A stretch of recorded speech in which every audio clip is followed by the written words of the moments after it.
the whole COVID-19 issues. So I apologize.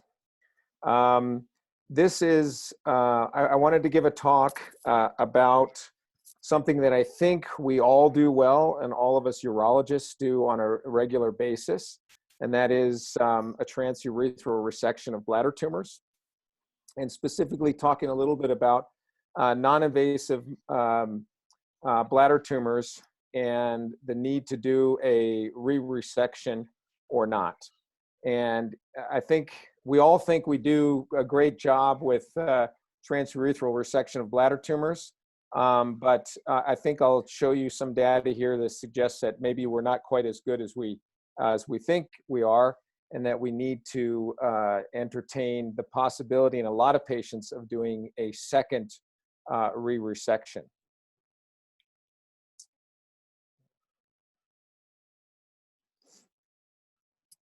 So this is data from the United States for bladder cancer. We have about 80,000 cases a year, and we have about 16,000 deaths a year.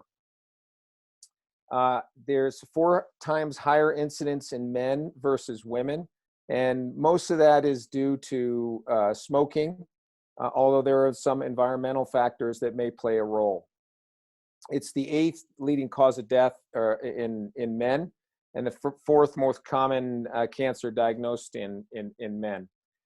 It's important when you look at the 5-year survival of all stages. You see this 77%, which looks great, but realistically, this is very skewed. A lot of people show up with non-invasive bladder cancer, and their survival rates are much higher. But there are many that have a very aggressive form of bladder cancer, and we all know those with muscle-invasive disease have very poor overall 5-year survival.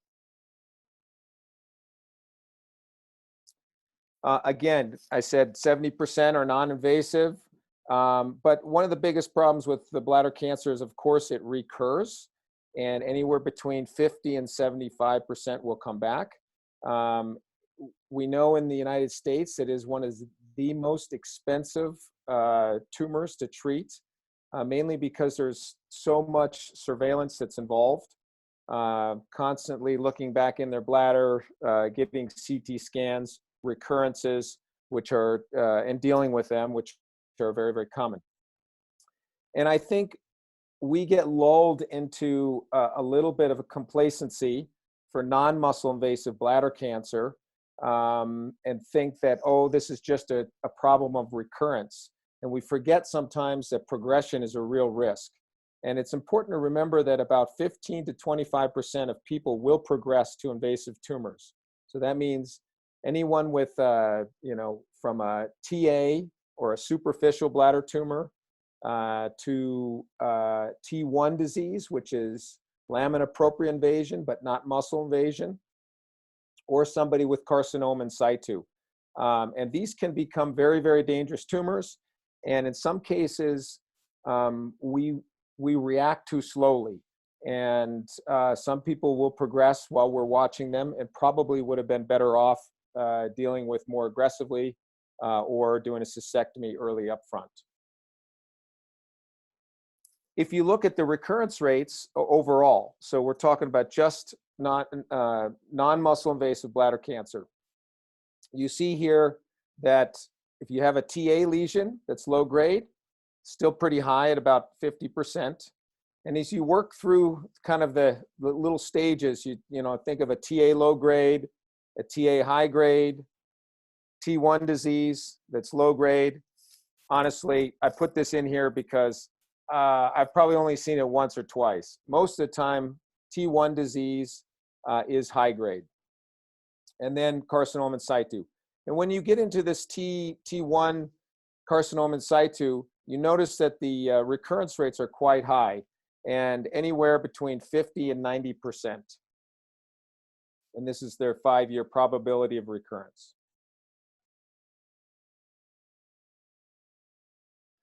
And this is a little sobering data that's from Harry Herr Harry Herr was a urologist at Memorial Sloan Kettering.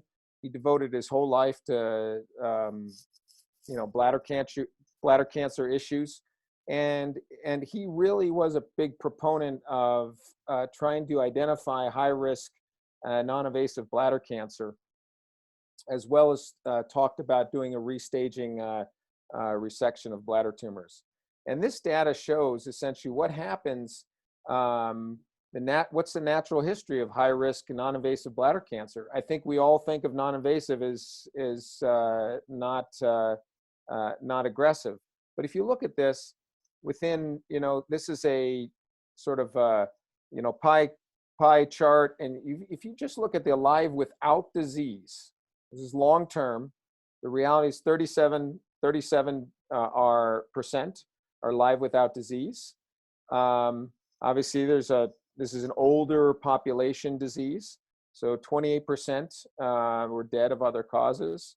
But very, very important to look at is what percentage actually died of bladder cancer. So these are people that progressed, that were lost to follow-up, whatever it was, and then eventually developed metastatic disease. And that number is quite high, about 35%. All right, we all know how to do this. I think, this is sort of a bread and butter thing of urologists. We all pride ourselves in our ability to do transurethral resections. This is sort of a classic, papillary bladder tumor that we, would tackle. Often, sometimes when you start urology, you start off doing these kind of cases. And this is sort of the introduction into urology. But we have to remember that this may be easy to resect, but there are some consequences down the road if we don't do this correctly and don't stage these patients correctly. So what are our goals? Accurate staging. We want to be able to know exactly what the level of invasion is. This will guide us in terms of diagnostic and therapeutic options. We want to take out the entire tumor. That makes sense. We want to reduce the tumor recurrence. And some of that will be assessing risk factors, whether it's clinical or pathologic, to help us decide whether we need adjuvant therapy. And then the other thing is identifying, predicting progression, okay? And timely institution of aggressive therapy in the face of ineffective conservative management. Now, we all, when we take out a big renal mass, we take a mass out, we send it to pathology, and we have this whole nice specimen where there's margins, and the pathologist can look at this and accurately assess what's going on. But think about what happens in the bladder.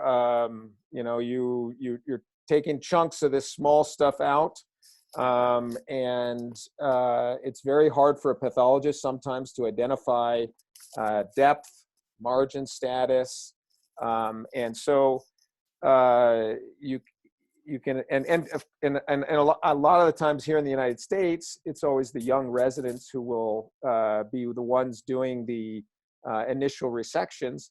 And sometimes there's a lot of cautery artifact. They're a little bit more shy about taking a larger a bite.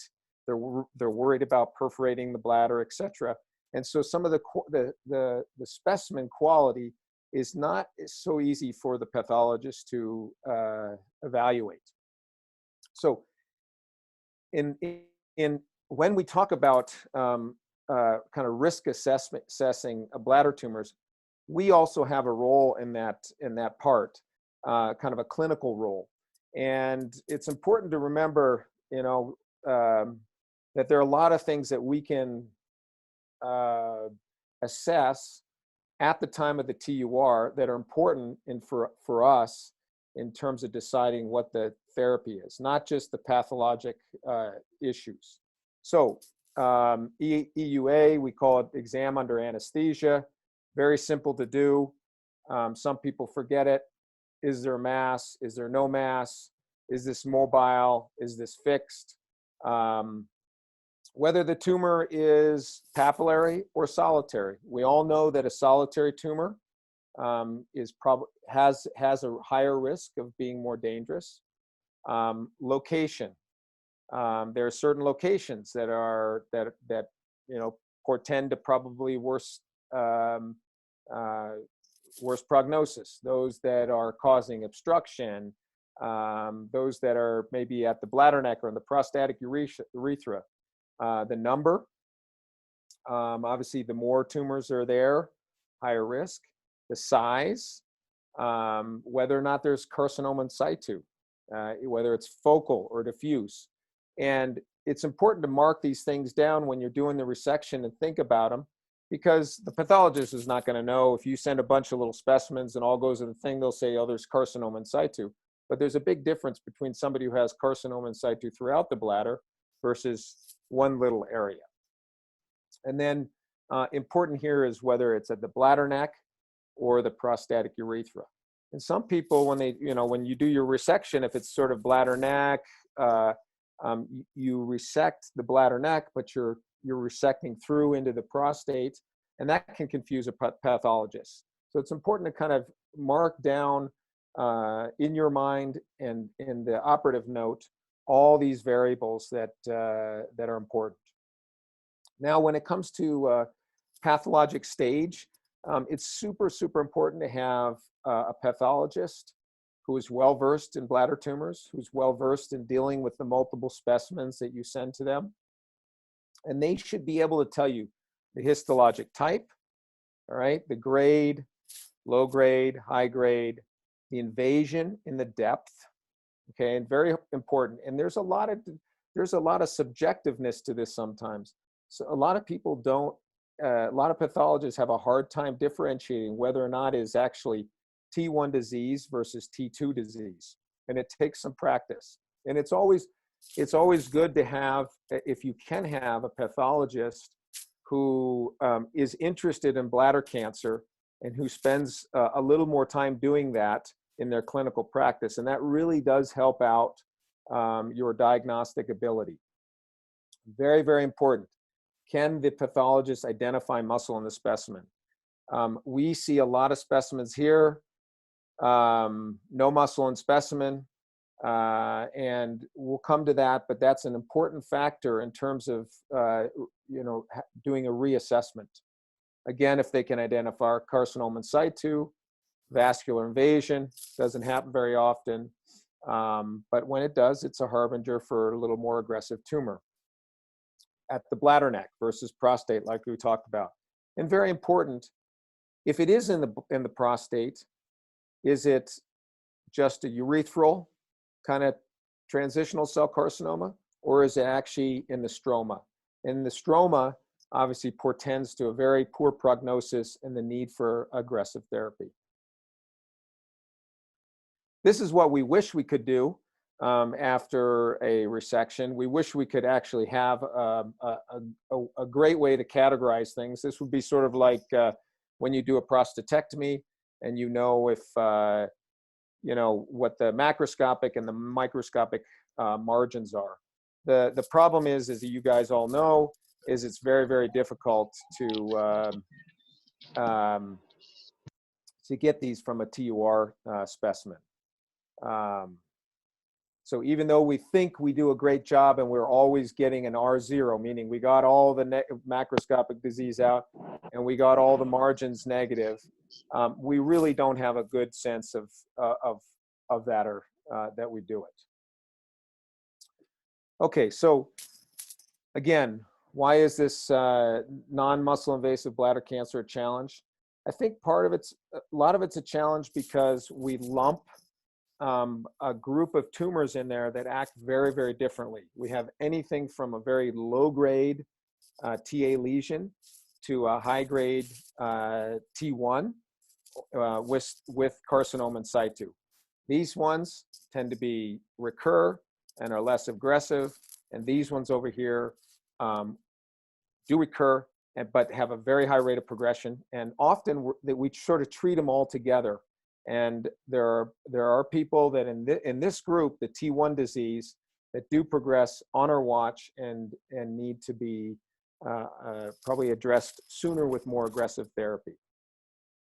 So the hard part is identifying those dangerous T1 diseases. And is it really non-muscle invasive? Very, very commonly, as we'll see, first specimen, non-muscle invasive, you go back and do a repeat resection and it's muscle invasive. And again, does one treat aggressively, conservatively? And if aggressive, how aggressive should you be? Aggressive for some people may be giving intravesical therapy, but there's a big jump from repeat resection and intravesical therapy to doing a cystectomy. And it's a life-changing procedure, and we have to be cautious, but still aggressive in some people in choosing that option. All right, so kind of our risk categories that we should always think about, and the residents should very much think about when they're doing a resection. And that is, we can kind of categorize things into low risk and high risk. So if you were to look into a bladder and you were to think you see a small solitary lesion, okay? It's the primary lesion, so it's not recurrent. I think some of us with experience have a better sense of what a low-grade lesion might look like, a very papillary lesion, but we have to be cautious. Small size, under 3 centimeters, is known to be usually a less aggressive type of tumor. Carcinoma in situ, sometimes we can identify that while we're doing a cystoscopy. And if you're doing a repeat resection and it's only basically TA or T0, and then the other thing is when you're doing your surveillance cystoscopy at about 3 months. All these things portend to a low risk bladder cancer in terms of progression. They still may recur. They'll recur at a lower rate, but their progression rates in general lower. High risk people who we should think about. We look in the bladder. There's multiple bladder tumors. This is a recurrent tumor that happens especially within the first 6 months, although it can happen later. High grade, large tumor, concomitant carcinoma in situ, or somebody who has a repeat resection and there is carcinoma in situ or this T1 disease. These people are the ones that are very high risk of progression and very high risk of recurrence. If you guys are interested, there is a sort of a kind of a, you can put this is a computer thing. It's done, it's basically an analysis of almost 3,000 patients from 7 EORTC trials. And it basically estimates the probability of recurrence and progression for TA and T1 bladder cancers based on 6 different factors. And all you'd have to do, and this is a good practice for residents to kind of get in the habit of doing, you just have to put in these things: the number of tumors, the tumor size, the prior recurrence rate, the T stage, okay, whether they had carcinoma in situ or not, and the grade.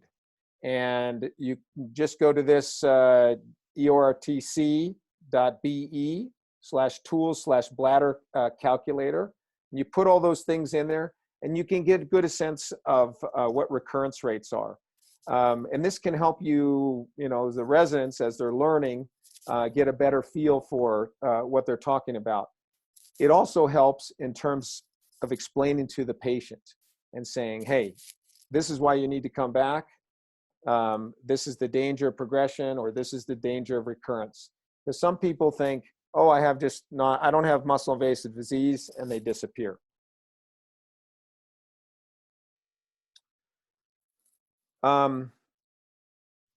If you're a clinician who's been in practice for a long time, I think sometimes it's, easy, but be careful. We've all gotten into trouble.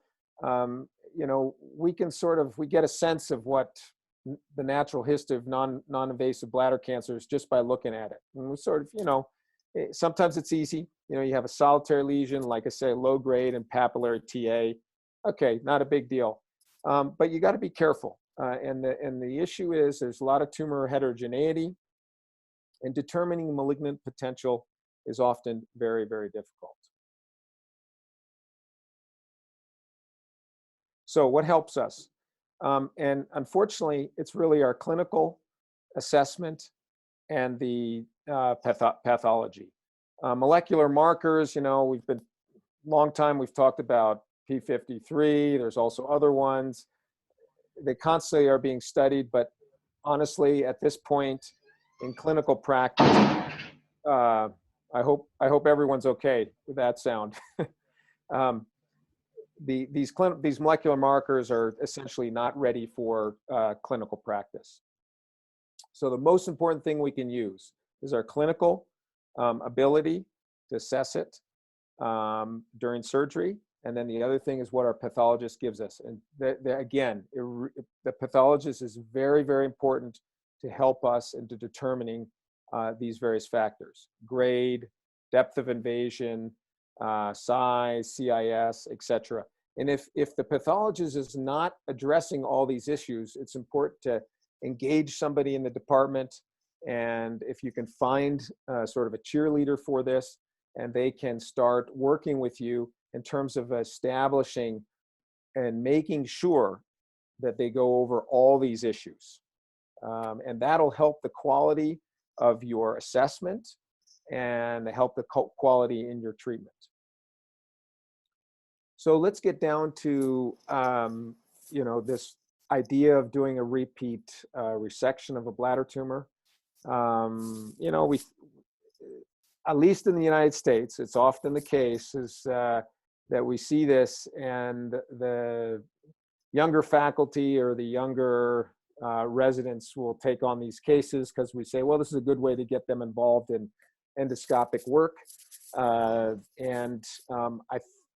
I think some of that actually leads to a little, less quality.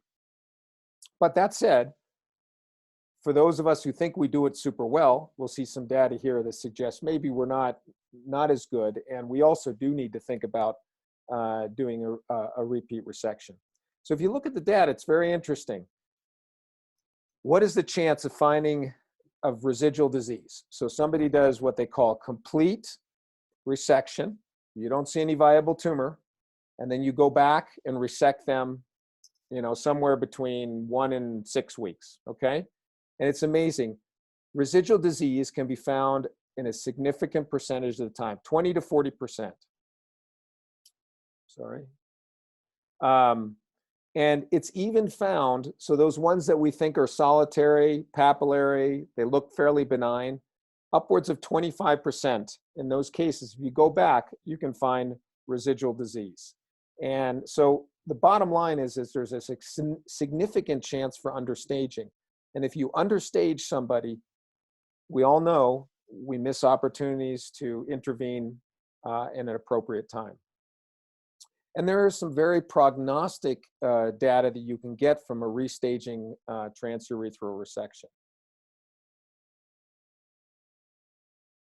Okay, this is interesting data, and you can see it's from 1991 to 2001, so 10 years. These are patients that had an initial TUR, never had muscle invasive disease, but they went to cystectomy for multiple reasons. It might be that they were young, or they failed intravesical therapy, or they had multiple lesions within their bladder, a lot of carcinoma in situ. And they went to cystectomy, and this is the percentage of patients that were understaged, meaning that in actuality, they either had muscle invasive disease, T3 disease, so into the perivesical fat, or even nodal disease at the time of cystectomy. And it's quite impressive that we understaged a lot of these patients here's one, it's a little bit of an outlier, 62%, but you can see in general, it's probably somewhere between 30 and 40%. So clinical understaging is a big, big problem. And the most important thing when you get a report back from a pathologist, it's especially problematic when there's no muscle in the original specimen, okay? So if you get a TUR back, it says high-grade TA or T1 disease, it doesn't mention anything about muscle. You need to go back to your pathologist and ask, was there muscle in the specimen? If there's no muscle, you definitely have to go back and resect. And I'd make the argument you need to re-resect for both those cases. But when you don't have muscle on the original specimen, the chance of understaging is quite significant and can be upwards of 50%. And this is shown multiple times in multiple studies throughout the years. And this is especially important when you have somebody with lamina propria invasion, so T1 disease. Here are a bunch of other studies from all over the world. Essentially, these are people that had a restaging second TUR, and you can see they're smaller numbers. These were earlier on before people were doing this on a regular basis, but you can see the range here in terms of people that actually just had on the original resection they had T1. And then on the second resection, they had T2 disease. I think we all want to think that we sit in this category here in the 2%, but the reality is more likely it's going to be somewhere upwards of 10 and 20%.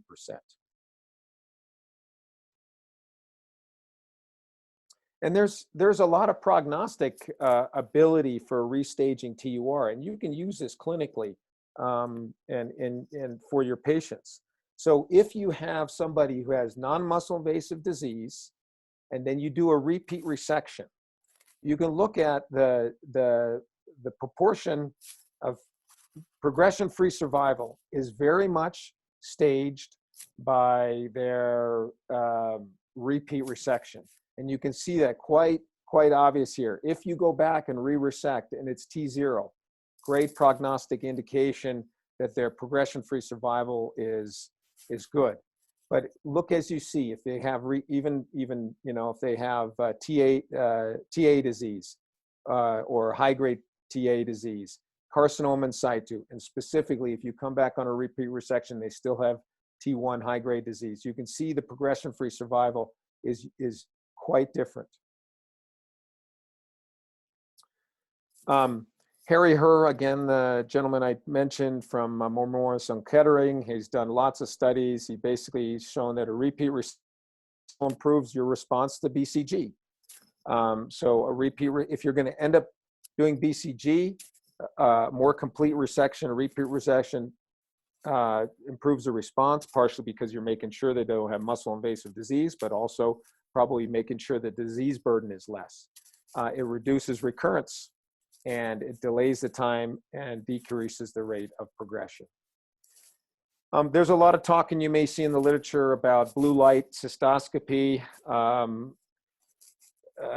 We have it here. I have mixed feelings about it, but essentially, you'll see a lot of studies there. What they're saying with standard white light, and then what they call hex-fix cystoscopy. You essentially, you can do this in the clinic, and you can do this in the operating room, but it does require a different setup, and it's expensive. Essentially, what you do is an hour or two beforehand, you put a catheter in, you put the solution in. This hex-fix will then generally binds to the tumors, and then with the blue light cystoscopy, you can see these areas better. There's some trials that have said they have decreased recurrence rates for high-grade TA disease, and a relative reduction, a small reduction for T1 disease. I think there are certain uses for it that are good. It does pick up some very small lesions sometimes that that may actually be early cancers. This picture right here obviously is an exception, but it's not to be used in lieu of a good white light cystoscopy. I think we're going to hear more about this and its usage, when it's the best in the future. Right now, there are a lot of people using it all the time. We don't, because I don't think it gives us that much information all the time. But you'll see more stuff about that in the future. All right, and these are things. This is an interesting study again that shows, what's your you look for prognostic things to look for at a restaging TUR and say, hey, okay, maybe this person's older, maybe this person, whether it's a male or female, grade, the number, carcinoma in situ, etc. And interestingly, if you look at all this, the most important factor associated with tumor progression is your restaging TUR pathologies. Nothing else is that important. So super important from the prognostic standpoint. And again, here's another, this is Canadian data and essentially shows very similar results. Progression-free survival and progression-free survival here, recurrence-free survival over here. And you see that there's a major difference if you re-resect and they're T0 here and here versus if you have residual disease on a TUR. And these are clearly people that you have to be a little bit more aggressive about surveillance and think about intravesical therapy and think about maybe an early cystectomy. So just to reiterate why a repeat transurethral resection of bladder tumor is important. There's a significant chance of residual disease. That chance is increased with multifocal and solid appearing tumors. It also does appear in solitary papillary tumors who we think sometimes, oh no, we did a great job. We don't need to do a repeat resection. And very important is this issue of understaging. And remember, when there's no muscle present, you have to do a repeat resection. 40 to 50% will maybe be potentially understaged. But even in the situation where there's muscle present, 30% can be upstaged. So it's there's some prognostic importance to the repeat resection. When to do a repeat resection, I think that's quite variable. There are people doing it within a week. There are people doing it, waiting 6 weeks. I think a little bit depends on what was done initially. If it's a small little biopsy and there's a lot of residual disease and they didn't take big bites, you probably can do it quickly. If for some reason you did the resection and you made the bladder very thin, or there was a question of perforation, you're going to want to wait a little bit longer. Okay, so I'm going to go over, I thought the last couple slides, what I wanted to go over is the NCCN guidelines for bladder cancer. So this is the National Comprehensive Cancer Network, and it's something easy to look up and to follow. So let's just, it divides it up into various clinical stages. So you have the sort of the low-grade TA disease. Here's a, whether or not you do a second TUR or not, I think you can debate that. And I think there's no hard evidence to suggest that you need that, okay? So the treatment is for observation, which I would bet most people do unless there's a large volume, and then they would consider intravesical chemotherapy. When you get into high-grade TA or T1 disease, whether it's high or low grade, it's essentially strongly advised to repeat a TURBT. And even, if you look at these people here that have T1 high grade, I think we also have to, especially younger patients, et cetera, you should consider an early cystectomy and not just continued repeat resections. Important here is if there's no muscle, again, we talked about this, strongly consider repeat resection. A couple other fine points in the bladder cancer guidelines that sometimes we tend to jump over, but here is some guidelines that are very, very good for teaching residents. When you do a transurethral resection, very, very important that we said that there's muscle in the specimen.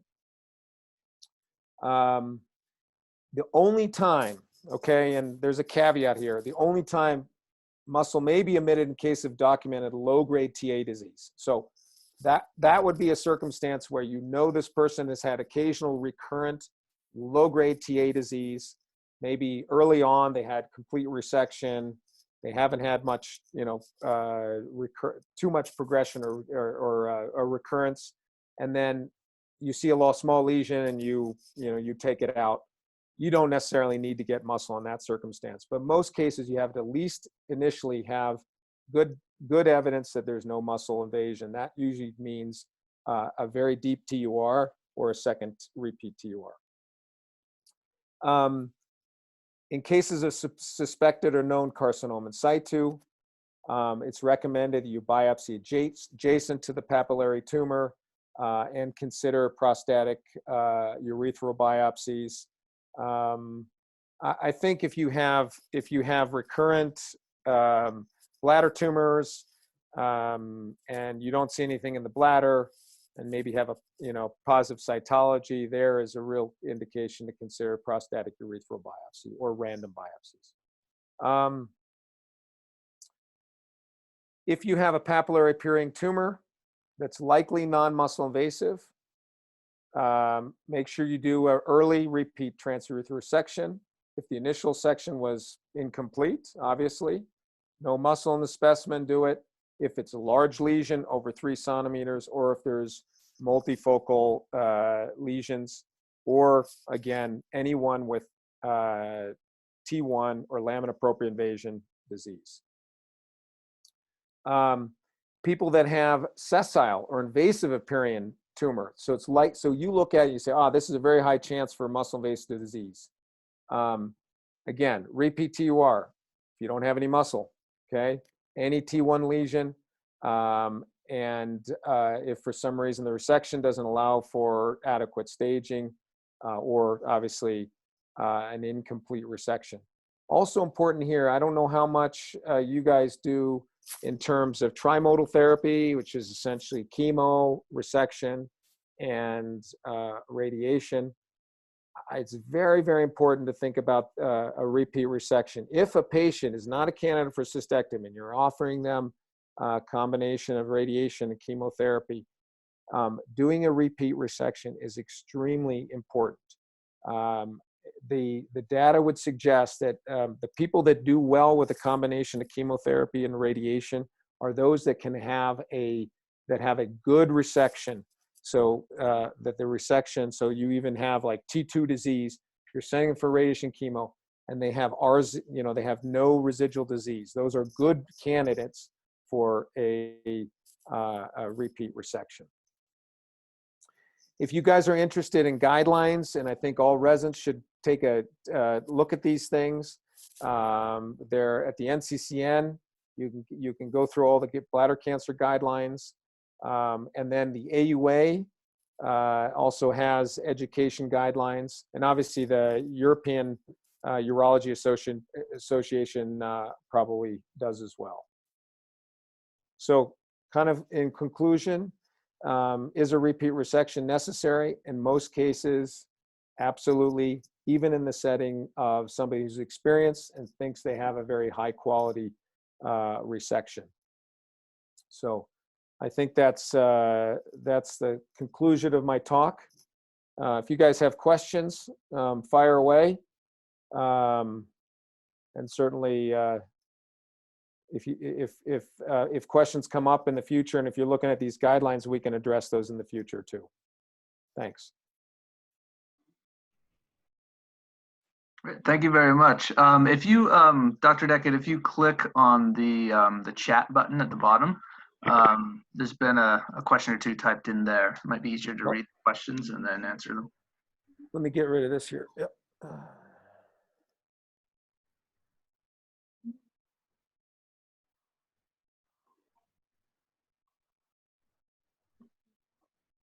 Oh, wait, here we go.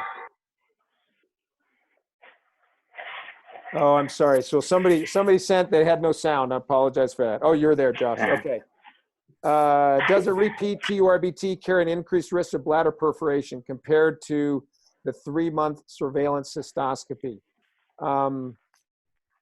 Yes, sure, absolutely. And I think you have to be careful when you do your repeat resection. That's why I said if for example, it's an incomplete resection, it's not deep, you can go back and do your repeat resection quickly. But if you were very thin or there was a small perforation, waiting 6 weeks is, by then it shouldn't be a problem. I don't think you need to wait till, I think, to the 3 months. And I think it's any delay is important in bladder cancer. And we all know that if you look at the data, if you actually do have T2 disease, so muscle invasive disease, a delay of 3 months can affect your survival. And so it's better to do your repeat resections and get more accurate staging earlier on. But obviously balance that with the risk of the perforation. How do you measure the 3 centimeter size? Well, I bet you everybody has sort of their different way of doing it. You can, most of it's sort of an eyeball test. The other thing you can do is obviously the size, you can measure the end of your cystoscope, and then you can lay it across the tumor and get some idea. But honestly, yes, there is somewhat of a guess going on. Not on the monitor. It's very hard to do that unless you put the scope there and measure and use it with something else, because the monitor obviously things can be enlarged or made smaller, and every monitor is different. So make sure you have something like scope. You can measure the tip of it. Okay, that's probably the easiest thing.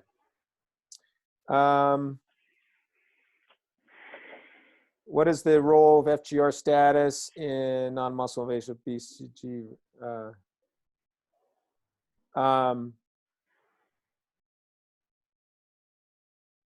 Who have failed at, so these are, I'm assuming that this is, so if they failed MVAC, so you mean for people that have had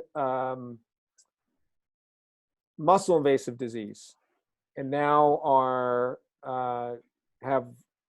so a couple things. If I understand this correctly, if you have muscle invasive disease and it's metastatic, those are patients that would go on MVAC, or this would be for somebody who was doing neoadjuvant chemo. Let's do the first example would be if somebody had systemic metastatic bladder cancer and they had MVAC. There are some patients that have their bladder left in situ. It's there because they had metastatic disease, and they have recurrences in their bladder only. And there are circumstances where if it's not recurrent muscle invasive disease, that you can use intravesical therapy to treat high-grade TA disease or use BCG intravesically.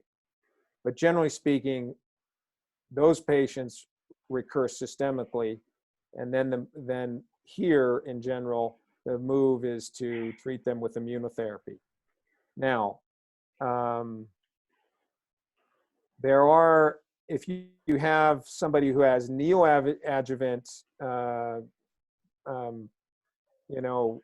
treatment and then is supposed to go to cystectomy, there's a group of patients that end up after the chemotherapy and they don't want to have a cystectomy. And you can do a repeat resection. About 20–30% of people are what we call N0 or R0 at the time of that resection.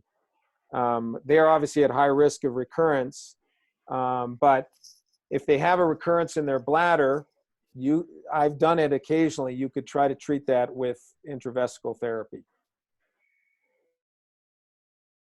Hope that answered that question.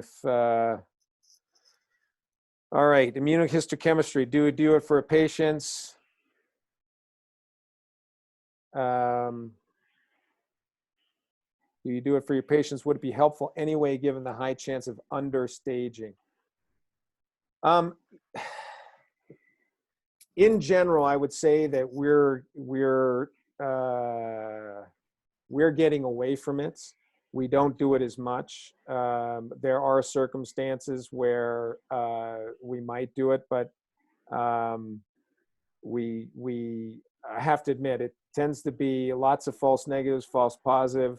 So a repeat, just a repeat TUR will give you way more information. All right, if you have CIA, in the absence of BCG,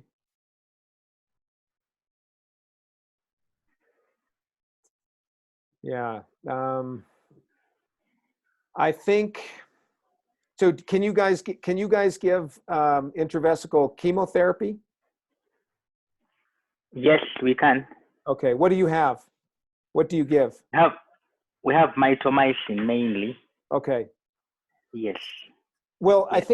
I think here's the thing. I think in the absence of if you don't have BCG and you have carcinoma in situ, I think a repeat TUR is not necessary. Okay. I mean, if you just see those sort of red patches that make sure you have muscle in the specimen though, because sometimes there can be underlying tumor. But if it turns out to be carcinoma, just carcinoma in situ, I'm not so sure a repeat resection is always that helpful. Now, one thing to remember about mitomycin is that if it gets into the abdominal peritoneal cavity, it can be quite irritating. So you have to make sure that you give an adequate amount of time from a deep resection to giving mitomycin. So usually, generally speaking, somewhere between 2 and 4 weeks. Okay. All right. The other question is, for the mitomycin, do you know I give one single dose after the TURBT or okay, just one single dose? So we will generally do one single dose of gemcitabine is our main one, and sometimes mitomycin. It does decrease recurrence rates. That data is quite strong, but you have to balance that out with the risk of perforation. And so, for example, the more important thing is to do a good resection, okay, and that gets muscle, and that's going to be more prognostic. If gemcitabine is easier, if you had a small perforation, people don't get the sort of the chemical peritonitis that they do with mitomycin. Okay.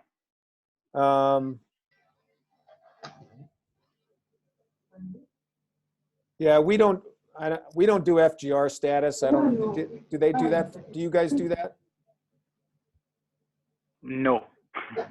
Okay. Badru. Yes. Yes, talk about what's with your question?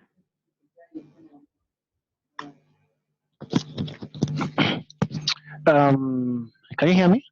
Yep. Yep. I was recently following the European, I'm forgetting it, European Association of Urologists. They usually hold these webinar sessions. And Okay. there are some professors actually, they were being interviewed, and for all non-muscle invasive tumors, actually they do the FGR status. It helps a lot in predicting, of course, the prognosis, because Yeah. we know that FGR is for non-muscle invasive. So if you had done, if you do the status, that is immunohistochemistry, even for the poor sampling that per se, Yeah. it would help you actually Yes. come to a conclusion this is non-muscle invasive. The same applies to the immunohistochemistry of the muscle invasive. The possibility of the P53, the retinoblastoma proteins, if you could do them, then they help a lot, especially to reduce the cases of the negative and the poor biopsies taken. Yeah. Do you guys do them? No, we Do you think don't. they're helpful? We don't do it. I think there's if you look, there's a Alright. lot of controversy. There's always some groups that do it and think it's very prognostic, but I don't think it's anything right now that's. I mean, it's not like how should I say it? It's not something that anybody does regularly, except for Yep. small institutions. Because looking at the percentages that you've given us, that even when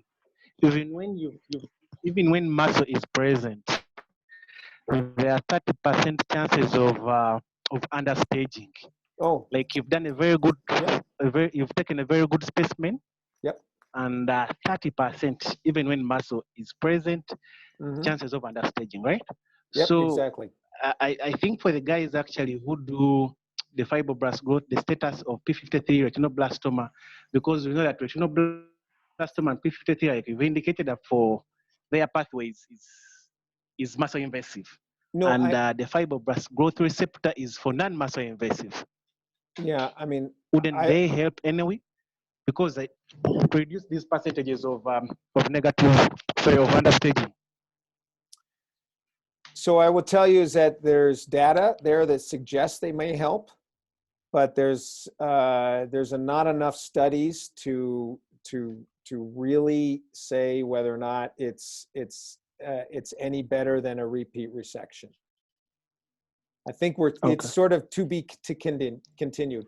People have been looking into P53 for years, and it sort of comes in waves. You'll see people are all excited about it, and then another data set comes out and it's not as prognostic. So I think we have to be a little skeptical about some of that stuff. And, hopefully at some point we'll have some better prognostic factors. But right now I would tell you that a repeat resection is probably way better than any of that other, all the other immunohistochemistry that's out there. Okay. All right. Okay. Recently had a patient who presented with bladder tumor, the dome involvement of the colon. Histology was adeno on the cystoscopy and colonoscopy. So my assumption then that is probably a primary colonic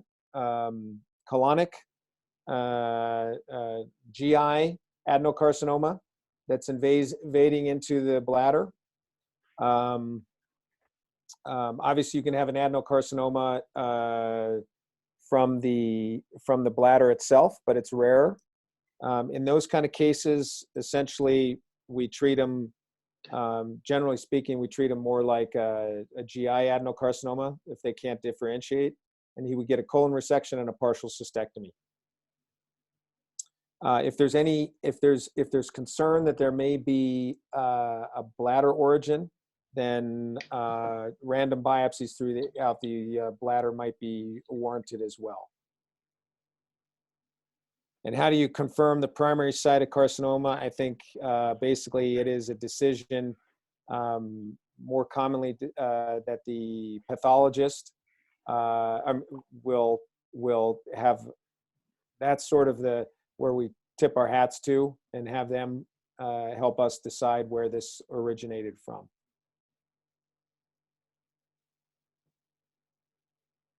Okay, when would you consider a cystectomy up front?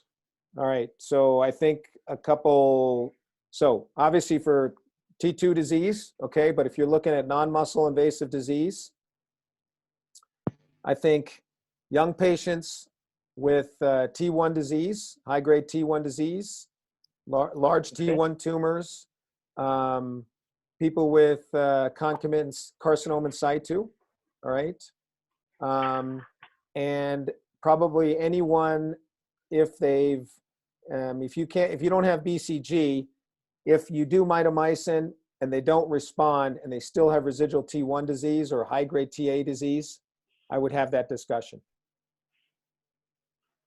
So my question would be, who do you consider to be a young patient? Do you consider physiological age, or you consider just the actual numeric age? No, I mean, we look at physiologic age. I mean, I think when you're talking about, I mean, cystectomy is a big operation. Yes. And it's so, you know, these are always hard things to kind of, you know, talk about, but you know, if you have a 40-year-old or a 50-year-old that shows up with, or 30-year-olds that has T1 disease, high-grade T1 disease, they have a very high rate of progression. And I think you have to have that discussion initially with them about cystectomy. They may choose to do 6 weeks of mitomycin or BCG to try, but one thing about, you need to have the discussion early on so that they're ready to start realizing that they may need a cystectomy if they fail. Because the worst thing you can do is say, oh, well, this BCG or this mitomycin will work, and it comes back again, and then you give them another one, and by then it's 6, 7, 8 months down the road, and they've progressed.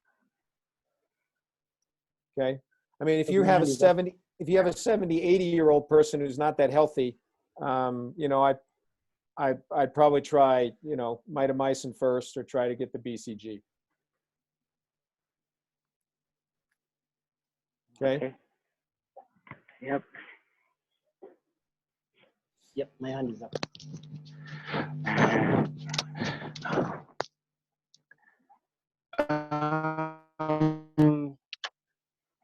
I didn't get the reasoning clearly, Okay. which is prior to the other. Is it BCG? Is it mitomycin? Yes, which one should we consider mostly? And the last question is, if the histology comes out as papillary urothelial neoplasm of low malignant potential, Yeah. would you do BCG? Would you do mitomycin? And would you want to rebiopsy?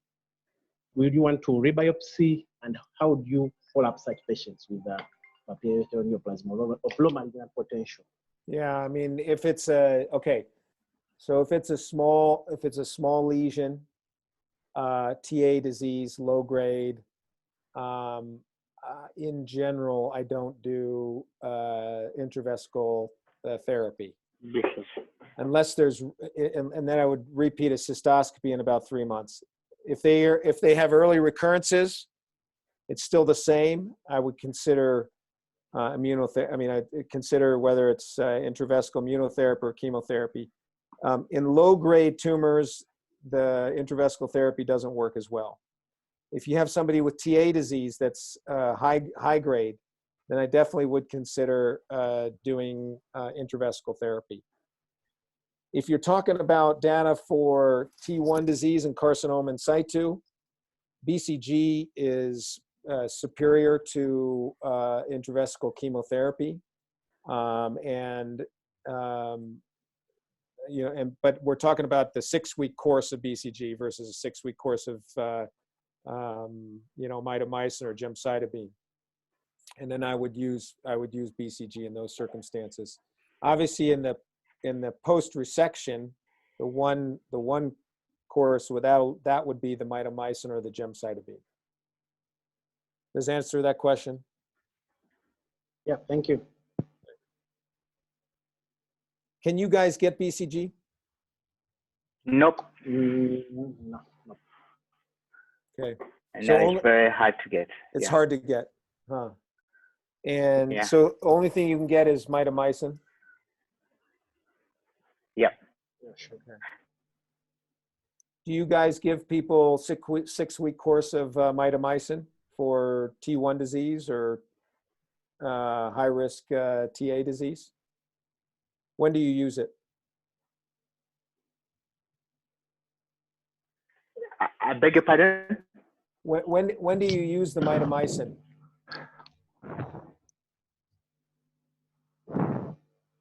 Can you guys hear me? Yes, we can hear you. I can't Hello? hear you Given guys. all right, given our histology takes a bit of time to be given to us.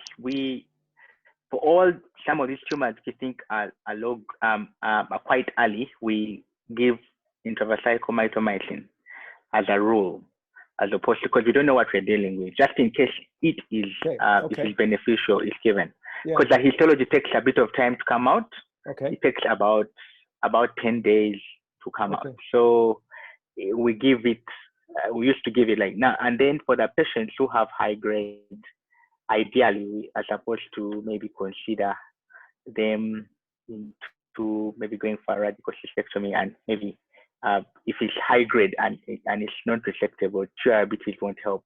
Then we take them and try to work with the oncologist to see whether they will benefit, the mode of treatment they will benefit from. That is, either we give them adjuvant chemotherapy and then we go backwards and do a radical cystectomy. But given the fact that we can't have histology up front, we just give a bit of mitomycin just to cover ourselves, just to prevent a recurrence. Yeah, that's fine. That's reasonable. Do you have any other access to any other intravesical chemotherapy, like gemcitabine or anything else? Because that's quite cheap, at least here in the United States, relatively speaking. Yeah, we've not as a team, we haven't yet ventured out into gemcitabine of recent, but I think it's maybe available in the market, so we may look into it. But mitomycin has been readily available, so we've been using mitomycin. Yeah. Oh, mitomycin works great too. It's just that sometimes it's difficult to give in the situation where somebody has a perforation or a deep bladder resection. Yes, my other question is, have you had experiences of calcifications after mitomycin? Like when you do, are you worried about them? Do you have to worry about them? So what I will tell you about, we sometimes see it in the bladder and at the bladder neck. They're not that troublesome though. What I've seen is terrible results from where people have bladder neck contractures, where they've injected mitomycin in there. And I've seen a fair amount of people that have a very exuberant scar formation and calcification formation. So I wouldn't do that. But I don't worry about it so much in the bladder. Have you guys seen some bad problems with it? I just saw one patient, we gave mitomycin, and when they did a CT scan, they showed some calcification, and we went in and we did with a bimanual examination. We found a very hard mass, which was a calcification basically, and we did nothing about it. Yes. Okay. Yes. Yeah. No, I haven't seen it much for just bladder tumors, and only in the setting where they injected it into the bladder neck. All right. Okay. Yes. All right. I unfortunately have to go to clinic. I have to see some patients. All right. Okay. Okay. We appreciate. Thank you very much, Dr. Okay. You guys stay. And Dr. Joe, thank you. You guys stay healthy. Yes. Thank you very much. Okay. All right. Take care. Thank you, everybody. All right. Bye-bye. Bye-bye. Thanks, Josh.